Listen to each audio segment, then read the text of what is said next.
Hey guys, it's Kevin here, and welcome back to my channel.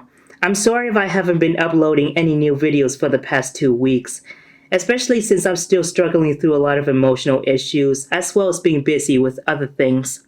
Even though I haven't been giving Season 12 a chance lately, I was thinking of uploading a video describing my thoughts on Harumi, not the actual Harumi, but Avatar Harumi. However, I didn't have a lot of time to do it, so I decided to skip that and work on a Season 13 video.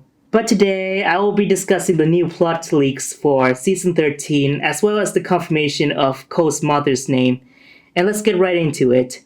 First off, I want to point out that this plot-related information is leaked from a Russian How to Play It guide for a Ninjago board game, especially when their character descriptions for each of the ninja and what they will be doing in Season 13. And they might contain some useful info. Now before I read off a translated version made by someone, I have to say that some of the plot leaks may not always be trustworthy and legit, but since the information does look official, then we may have to assume that the information could be accurate, including the leaked name of Ko's mother, which I would discuss more about. If all of it is not real, then that wouldn't be much of a surprise, but it would be disappointing though. Starting off with Zane, Kai and Zane lag behind the other ninjas and fall to the Heckos. I think that is supposed to be geckos, in which they are goblin-like creatures. They bring them to their leader, Gouch, who suspects that Kai and Zane were disguised warriors of the Skull Sorcerer. To check if they're guilty, they are thrown in the pit with a terrifying creature named Mino. But Zane discovers that Mino is not really so scary, the armor hurts him. Zane frees the creature from its armor and it quickly becomes obedient and friendly. And Zane even rides Mino to battle against the Skull Sorcerer. Next up with Kai, he is elected leader of the underground creatures who call themselves Heckler. Heckles are even more temperamental and impulsive than Kai himself. They are waging war with another underground base, the Mons, who in their opinion stole the precious heirloom relic, the Blade of Deliverance, a magic ivory sword. Kai is right at the epicenter of events and is forced to become a voice of mind.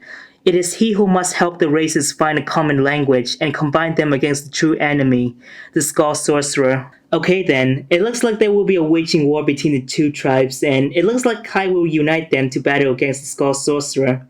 Sounds pretty interesting. Now we get to another plot leak with Jay and Nia. With the ninjas separate, Nia, Lloyd, and Jay are captured by the people of the Mons. Their queen Martessa instantly falls in love with Jay and begins to see Nia as a rival in the fight for the heart of the Lightning Ninja. Martessa challenges Nia to battle. Nia cannot escape the battle. She wins and discovers that she should now become the new queen of the Mons. Long live Queen Nia.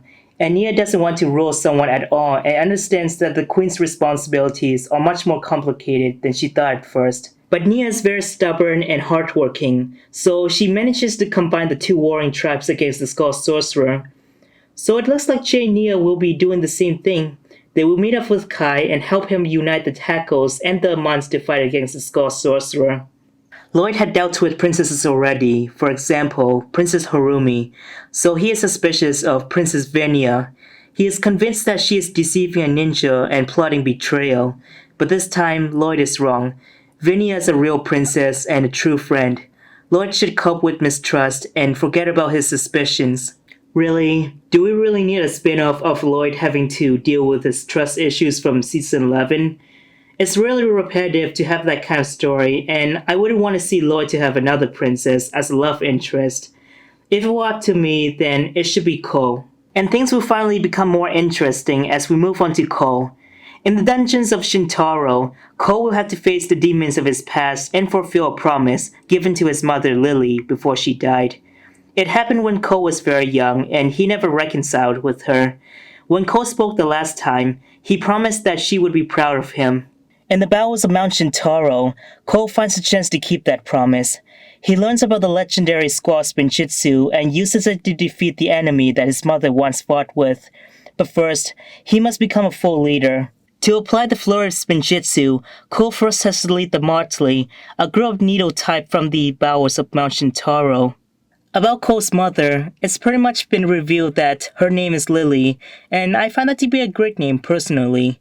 If it is true that these plot leaks are accurate, then that would definitely be true. And it looks like NinjaWeb, a credible Ninjago leaker, had confirmed that. Here's what he said on Twitter. He said, Cole's mom Lily. So that would definitely be her name. Despite having been said that she died from Cole's flashback in Season 8, it could be possible that she would end up being resurrected somehow, and I would love to see what Cole's reunion would be like with his mother. But I don't think she'll be returning by any means, and we might only see her in another flashback that Cole has. Kinda similar to the one that Zane has way back in Season 1 with Dr. Julian. That scene was pretty emotional, and I hope the same thing will happen if Cole does have a flashback of him and his mother. Just to let you guys know that I've put a link for the Russian how to play guide for the Ninjago board game, and you can go ahead to translate all of it on your own. Anyways, thanks for watching. If you enjoyed this video, be sure to leave a like, subscribe, and share with anyone or everyone you know.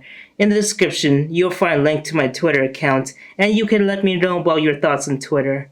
Once again, thank you so much for watching, and I will see you next time. Goodbye, everyone.